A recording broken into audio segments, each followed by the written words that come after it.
Ladies and gentlemen, welcome back to another Jaymorz Collectibles. How is everyone doing today on this fine Saturday afternoon?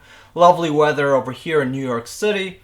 And today I have something very special that I'm eager and delighted to share with you. This is not an investment item. It's more of something that is nostalgic and sentimental in my eyes. Now, this will be one of many unboxing videos as I did gather and purchase a lot of different product over the past 3 months, sort of during the peak of the market where everyone was liquidating what they had to take profit. Now, within those moments, you can find opportunity, and that's what I did. And especially now, given the market is stabilized, it's actually regressing, and you can find a little bit of market weakness. But this, I think I purchased about a month ago. And again, this is not one of those, so I figured let me get it out of the way because it is something amazing and delightful that I would like to share with you. So without further ado, let's open this sucker up.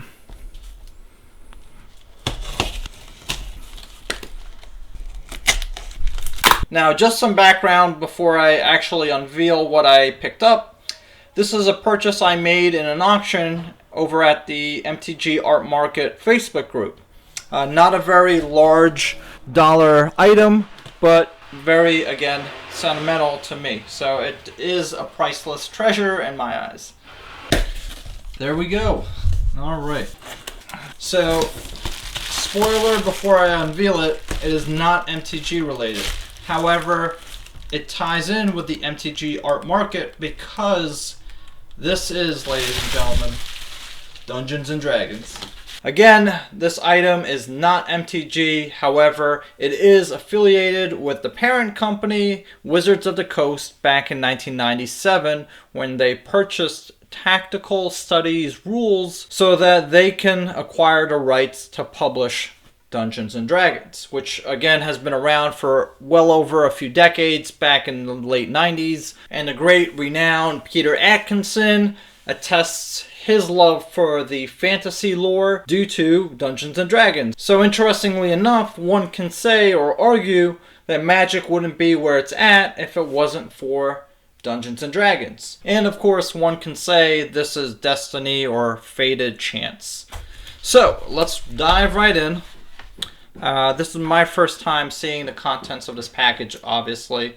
And I don't know where to begin, and I don't know the level of detail that I kind of want to showcase for you, but let's take a look at the player's guide over here. Now, I haven't really played Dungeons and Dragons, but I do know the basics of it, I guess.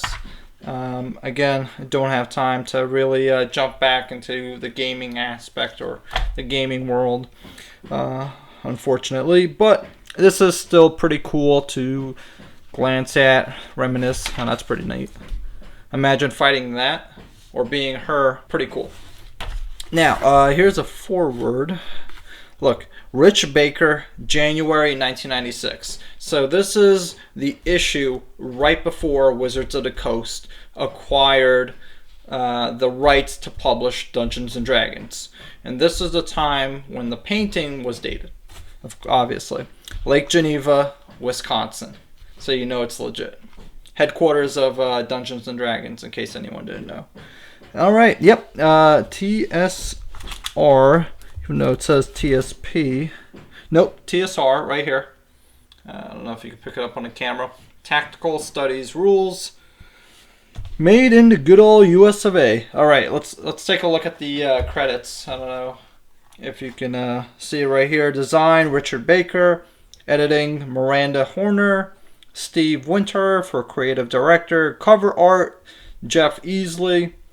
Interior art, interesting. Let's see what names come up.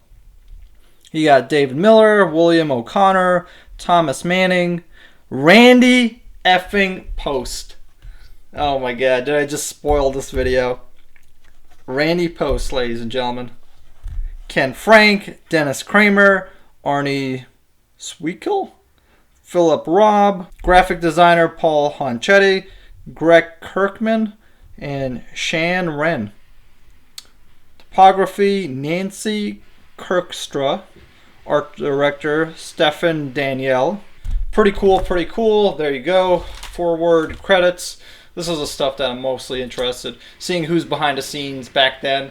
And seeing my man RK post or Randy post in the credits. How cool is that? How cool is that? Alright, so let's get that out of the way. Whoa, almost knocked down the camera there. Let's see what's behind Exhibit A. RK post art, page 9. Okay, that was a spoiler. Alright, ladies and gentlemen, just cleared up the area so we can look at this more discreetly. Again, all roads lead to page 9.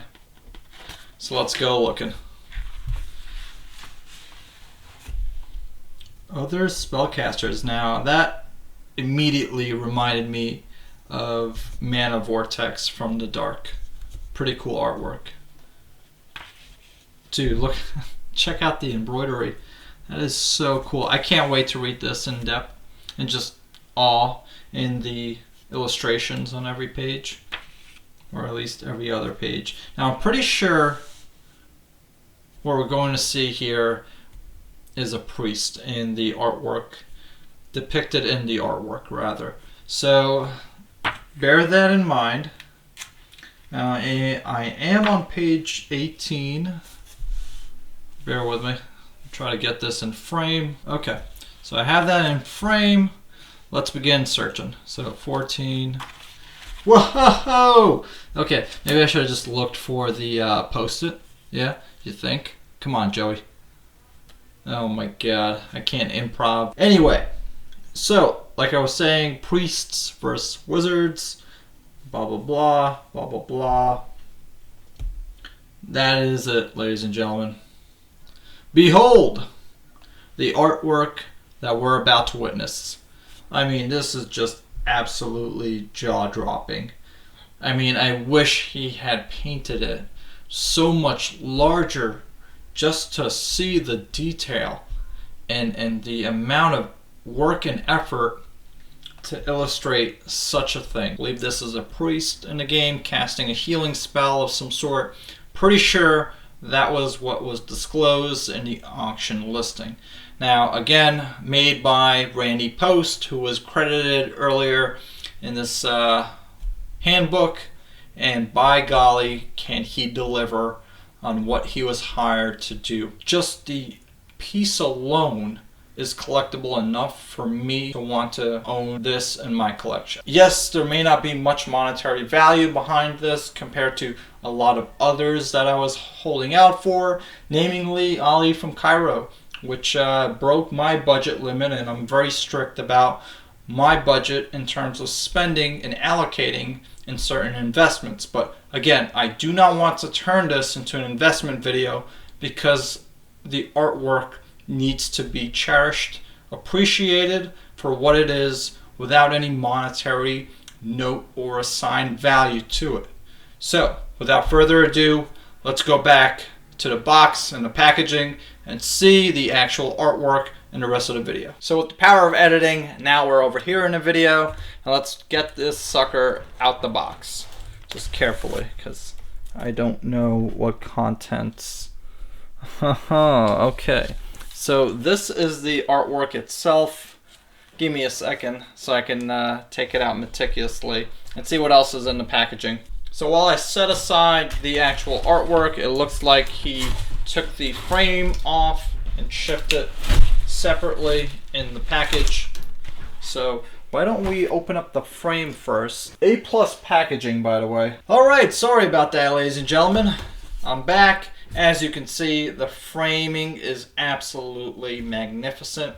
I love the embroidery right around the edges, and the color mends well with the actual artwork. But you'll see that in a second. Of course, the masking tape covers the glass so it's not damaged during shipping, as it was previously glass mounted, or glass covered rather. So let me put aside the frame off the camera so I can bring in the artwork and unravel it for you all. Just gotta be very delicate here. 1 second, I'm coming back. And I'm back, ladies and gentlemen. First of all, I do have some construction going on outside, so I apologize if you hear any loud noises, but bear with me. We're at the final stretch. Behold, let's slowly take off the tissue. It is matted. Wait, I thought this would be easy. There we go. Oh, look at that, ladies and gentlemen. Wow. Wait. Hopefully I don't lose you. Okay, so I have some lighting and we could take a look at the actual detail. I wish I can get this better on camera. I do apologize, but it is just absolutely stunning. Now, as far as I can tell, this does look like acrylic instead of oil. No, maybe it is oil. No, I think it is oil. Wow, it's so well done. It's so well done. It looks like acrylic, but I believe it is in fact oil. So, ladies and gentlemen, let's take a look at this up close. Just simply stunning all the way around, the level of detail. And you could see, I'm pretty sure that's oil. It was not disclosed at the time of auction. However, I'm mostly certain, as I've taken a look at quite a bit of differences in acrylic and oils back in the late 90s, so kind of know their touch, their feel, and this is just beautiful. So once again, thank you to Mark in the MTG art market community, as well as Daniel for selling such a magnificent piece of art, especially considering it's RK Post. So for those of you who are tuning in and don't know who RK Post is, let me give you a bit of a background about him. So I believe he started his career in the mid to late 90s. So this would be very early on in his career. Now, moving forward from that, RK Post is such a revolutionary artist for his time and the era and the genre of fantasy. I mean, his touch, his choice of color, just the way he depicts certain events and stories and accessories, and just, it's so iconic of that late 90s, early 2000s fantasy lore, which is basically what I grew up with. And so that's where the beauty of it all started. And RK Post, I mean, I grew up with this guy. I mean, during the Invasion block, just, I could tell he was the artist in 99% of the cards printed. I mean, it is just jaw-dropping, and just the detail, the level of detail on art like this, you can't come across it. Now, of course, a lot of artists are transitioning back into oil-based paintings, and they're trying to contribute back to that nostalgic feel, but there's nothing like items produced back then. And this is something I had to get. So salute to you, Randy, RK Post, for being such a scholar in your craft and just revolutionizing the artistic cues in the fantasy lore genre. It's not the largest painting by all means, and it's just something to have in my collection that I'll cherish and forever treasure. This is priceless. So I just wanted to bring that up to you. And now while we're on this topic of artwork, I did manage to pick up something else. So if you are strictly here to see what artwork I picked up, by all means, click the end of the video. I'll catch you in the next one. But for my other viewers, completely different item. I guess this is a non-MTG video, so by all means, if you're an MTG fan only, feel free to leave. So, what else did Jaymorz Collectibles include in his collection? Well, alright, yet another transition to another item to present on this very video. Now, why I decided to include this on the video? Well, this is, for anyone who doesn't know, Valkyrie Profile. Now, this is the original Valkyrie Profile. There are sequels to the game. This was released in 2000, or yeah, year 2000 on the PS1 by company Enix before they merged with Squaresoft. So you're probably wondering why I'm presenting this very product in this very video. Well, it's because, quite simply, the artistic cues are so reminiscent of the artworks back in the day in the mid to late 90s, especially what you just saw earlier. And this is the selling point of this very product. In the Valkyrie Profile series, particularly in Valkyrie Profile 1. Once you go into the sequels, they use PS2 graphics and then it just blends right in with everything you have. But this was so unique for its time. The story, just everything, downright gritty. It's so sentimental to me, at least. And I love this game. Top 3 games of all time in my book. But without further ado, this product is very hard to come by. In fact, I was surprised to see it on eBay for the price that it was listed for. I won it on auction.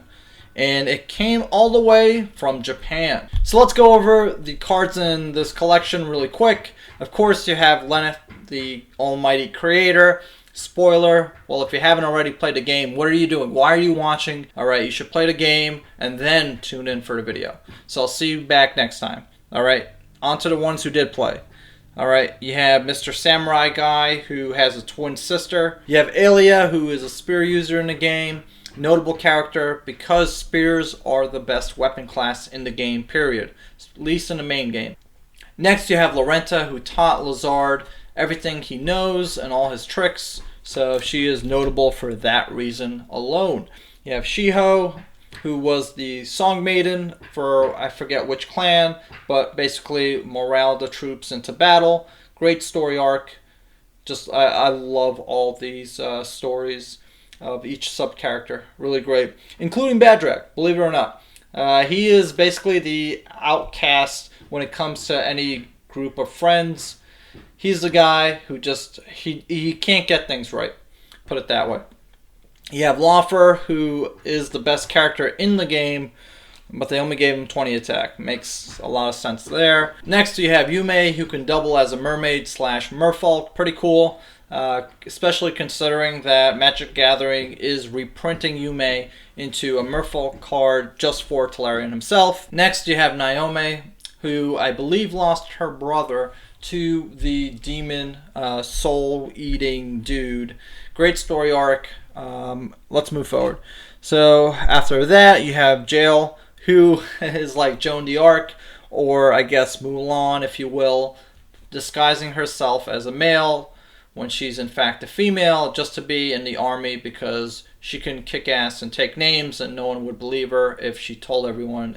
You have Gray, who doesn't really have much of a backstory in the game. I wish they explored more on that, but again, he's part of the same crew of knights, so to speak. And then you have, I think, Lyceria. Yes, Lyceria, who is imprisoned in a crystal. Pretty important because I think she's related to the Brahms story arc. And then you have a bunch of creatures in the game, which is pretty cool. You have Cert, I think. Again, by the way, ladies and gentlemen, in case you guys think I know Japanese, I do not know an ounce of Japanese. I just know the game so well that I can pick this up. Please do not think that I'm reading these cards. Okay, they are not in English. So, you have Cert, you have, I think, Fenrir, yes, and then the King Tut dude. You got some more creatures, pretty cool stuff. Just notable cards in general. Awesome. Alright, keep going. Just love the design behind each one, honestly. Pretty cool stuff. I mean, look at this, right? Pongify. I think they're actually called Pongos in the game. So, again, in reference to monkeys. And, yeah, that was it in the collection. Focus more so on the characters because, again, the artistic cues are so nostalgic, just so that you just have to take time out of your day and appreciate what went behind the scenes into what you see in front of you. It's a lot of work, it's a lot of love, passion, and it's just lacking nowadays. But you do see that slowly coming back because people want feeling, especially in a digital age where everything is rendered like that. People don't take their time to sit and perfect amazing, beautiful pieces like this anymore. So with that, ladies and gentlemen, I hope you enjoyed this video. Again, this is one of many.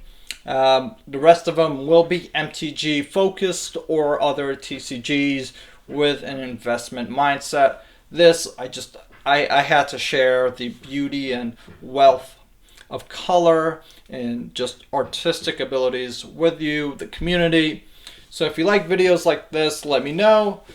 And with that, make sure you like and subscribe so you can see the next Jaymorz Collectibles.